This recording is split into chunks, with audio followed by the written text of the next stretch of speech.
നമസ്കാരം, മലയാളി വാർത്ത ഇൻസൈഡിലേക്ക് സ്വാഗതം. അങ്ങനെ ചൈനയെ വിശ്വസിച്ച് ഏതൊരു കാര്യത്തിന് മുന്നിട്ടിറങ്ങിയാലും ഗതി അധോഗതിയായിരിക്കുമെന്നുള്ള ഏറ്റവും ഒടുവിലത്തെ ഉദാഹരണം കൂടിയാണ് ഇറാൻ പഠിച്ചിരിക്കുന്നത്. ആദ്യം പാകിസ്ഥാനെങ്കിൽ ഇപ്പോൾ ഇറാൻ. അതും ഒരൊറ്റ വർഷത്തിനുള്ളിൽ സംഭവിച്ചിരിക്കുന്ന കളിപ്പാട്ടം കണക്ക് പടക്കം ചീറ്റിപ്പോകുന്നത് പോലെ വമ്പൻ വില കൊടുത്തു വാങ്ങിയ കോടാനുകോടികളുടെ പ്രതിരോധ ഉപകരണങ്ങൾ ഉപയോഗപ്രദമല്ലാതിരിക്കുന്ന ആ ഒരവസ്ഥ തന്നെയാണ്. ഇതിനേറെ പറയുന്നു, പരമോന്നത നേതാവിൻ്റെ മരണത്തിന് പോലും കാരണക്കാരായി മാറിയിരിക്കുന്നത് ഈ പരാജയം തന്നെയാണ് എന്നത് ഇന്ന് മനസ്സിലാക്കുന്നു. പാകിസ്ഥാന് പിറകെ ഇപ്പോൾ ഇറാനിലും തകർന്നു വീണിരിക്കുകയാണ് ചൈനയുടെ വ്യോമ പ്രതിരോധ സംവിധാനങ്ങളൊക്കെ തന്നെ.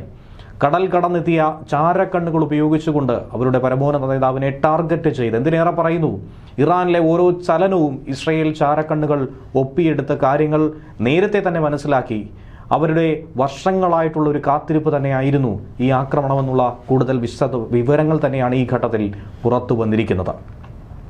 ചൈനീസ് നിർമ്മിത ആയുധങ്ങളുടെ വിശ്വാസ്യത തന്നെയാണ് ഈ ഘട്ടത്തിൽ ലോകത്തിന് മുന്നിൽ ചോദ്യമായി അവശേഷിക്കുന്നത്.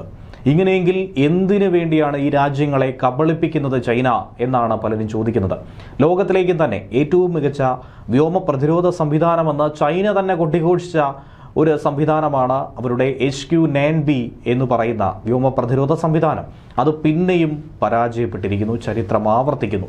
ഒരു വർഷത്തിനിടയിൽ 2 യുദ്ധങ്ങളിൽ ചൈനീസ് പ്രതിരോധ കവചം തകർന്ന് തരിപ്പണമായതും ആ രാജ്യത്തെ കുട്ടിച്ചോറാക്കിയതും ഏവരും കണ്ടു. അതിലൊന്ന് കഴിഞ്ഞ വർഷം ഭാരതം പാകിസ്ഥാന് നേർക്ക് നടത്തിയ ഓപ്പറേഷൻ സിന്ദൂർ. അന്ന് ആ ആക്രമണത്തിന് മുന്നിൽ പാകിസ്ഥാൻ വിറങ്ങലിച്ചതിന് കാരണവും ഒരുപക്ഷെ ചൈന നൽകിയ ഈ ഉപകരണം തന്നെയാണ്. വ്യോമ പ്രതിരോധ സംവിധാനങ്ങളൊക്കെ തന്നെ പാടെ പാളിപ്പോയ ഘട്ടത്തിൽ പാകിസ്ഥാന് മറ്റു മാർഗമില്ല. നേരിട്ടുള്ള ആക്രമണങ്ങളെ തടുക്കാനുള്ള ശേഷിയില്ല. ഏറ്റവും ഒടുവിൽ തകർന്നടിഞ്ഞ ഇതേ സംവിധാനം ഇപ്പോൾ ഇറാനിലും അമേരിക്കൻ ഇസ്രായേൽ മിസൈലുകൾക്ക് മുന്നിൽ അടിപതറിയിരിക്കുന്നു, നിഷ്പ്രഭമായിരിക്കുന്നു. ഫെബ്രുവരി 28 നടന്ന ആക്രമണത്തിൽ ഇറാന്റെ ആകാശം കാക്കുന്നതിൽ ചൈനീസ് സംവിധാനം അമ്പെ പരാജയപ്പെട്ടു എന്നാണ് ലോകം വിലയിരുത്തുന്നത്.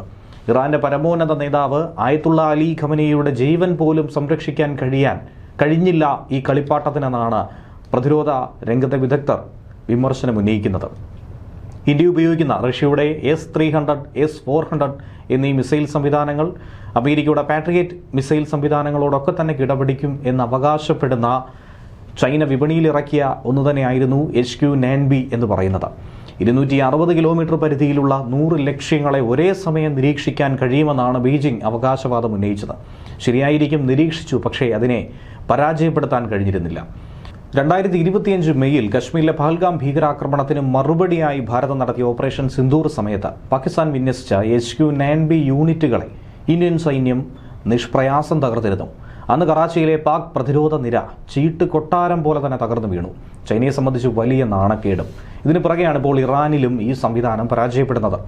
ഇറാന്റെ ആണവ കേന്ദ്രങ്ങളായിട്ടുള്ള നതാൻസ്, ഫോർത്തോ എന്നിവയ്ക്ക് കാവലായി വിന്യസിച്ച ഈ ചൈനീസ് പ്രതിരോധ നിരയെ തന്നെ തകർത്തുകൊണ്ടാണ്, റഡാറുകളെ ഭേദിച്ചുകൊണ്ടാണ് ഇസ്രയേലും അമേരിക്കയും ജെറ്റുകൾ പറന്നെത്തി ബോംബ് വർഷിച്ചത്.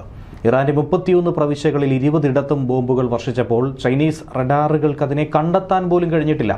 ചൈനീസ് ആയുധങ്ങൾ ഉപയോഗിക്കുന്ന വെനസ്വലയും പാകിസ്ഥാനിലുമൊക്കെ സമാനമായ പരാജയങ്ങൾ നേരിട്ടിട്ടുണ്ട് എന്ന റിപ്പോർട്ട് പുറത്തു വന്നിട്ടുണ്ട്. ആഗോള ആയുധ വിപണിയിൽ ചൈനയുടെ കപട അവകാശവാദങ്ങൾ പൊളിയുന്നതോടെ ഈ രാഷ്ട്രീയത്തിന് വലിയൊരു സാമ്പത്തിക തിരിച്ചടി എന്ന രീതിയിൽ തന്നെയാണ് ഇപ്പോൾ ഇന്ത്യ, തൊട്ടു പിന്നാലെ ഇസ്രയേൽ, അമേരിക്ക എന്നിവർ രംഗത്തെത്തിയിരിക്കുന്നത്. ചൈനീസ് ആയുധങ്ങളെ വിശ്വസിച്ച് സ്വന്തം സുരക്ഷ തന്നെ പണയപ്പെടുത്തി ഇറാനും പാകിസ്ഥാനും ഒരുപോലെ തന്നെ പതറുന്ന കാഴ്ചയാണ് ഇപ്പോൾ കാണാൻ കഴിയുന്നത്. ഈ സാഹചര്യത്തിൽ ചൈനയാകട്ടെ പശ്ചിമേഷ്യയിൽ ആളിപ്പടരുന്ന ഈ യുദ്ധ സാഹചര്യത്തിൽ അമേരിക്കയെയും ഇസ്രയേലിനെയും തന്നെയാണ് അതിരൂക്ഷമായി വിമർശിച്ചിരിക്കുന്നത്. മേഖലയിൽ സമാധാനം പുനഃസ്ഥാപിക്കാനുള്ള നയതന്ത്ര ശ്രമങ്ങൾ ശരിയായ ദിശയിൽ മുന്നോട്ട് പോകുമ്പോഴാണ് അമേരിക്കയും ഇസ്രയേലും ചേർന്ന് നടത്തിയ ആക്രമണങ്ങളിലൂടെ ആ നീക്കങ്ങൾ മനഃപൂർവ്വമായി തകർത്തെറിഞ്ഞതെന്നാണ് ചൈനീസ് വിദേശകാര്യമന്ത്രി Wang Yi ആരോപിച്ചത്. Oman, Iran, France എന്നീ രാജ്യങ്ങളിലെ വിദേശകാര്യമന്ത്രിമാരുമായി നടത്തിയ ചർച്ചകൾക്ക് ശേഷമാണ് അദ്ദേഹം ഈ നിഗമനത്തിലേക്ക് എത്തിയത്. തിരിച്ചുപിടിക്കാൻ കഴിയാത്ത വിധം ഒരു വലിയ യുദ്ധത്തിലേക്ക് പശ്ചിമേഷ്യ അമേരിക്ക തള്ളിവിട്ടു. ചൈനയുടെ സാമ്പത്തിക ഭദ്രതയെയും ഊർജ്ജ സുരക്ഷയെയും സംബന്ധിച്ചിടത്തോളം ഈ സംഘർഷം ഏറെ നിർണായകമാണ്. ചൈന ഇറക്കുമതി ചെയ്യുന്ന എണ്ണയുടെ 70% പശ്ചിമേഷ്യയിൽ നിന്നാണ് വരുന്നത്. അതിൽ പകുതിയോളം വരുന്നത് ഇപ്പോൾ ഇറാൻ അടച്ചുപൂട്ടിയ തന്ത്രപ്രധാനമായ ഹോർമുസ് കടലിടുക്കിലൂടെയും.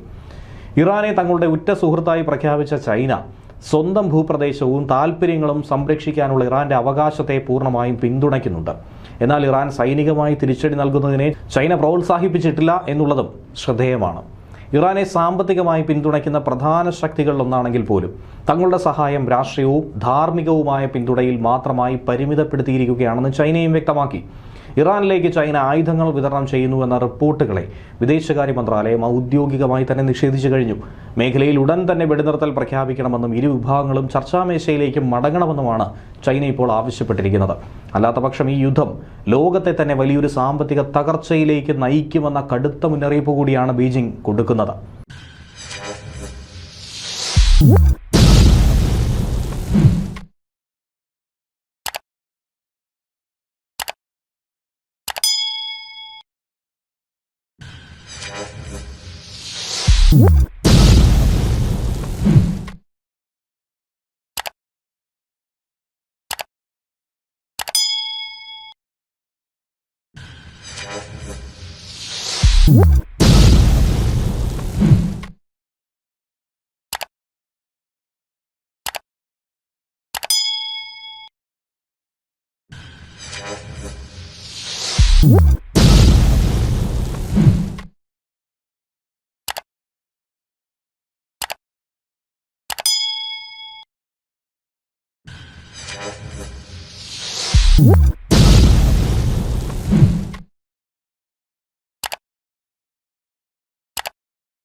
What?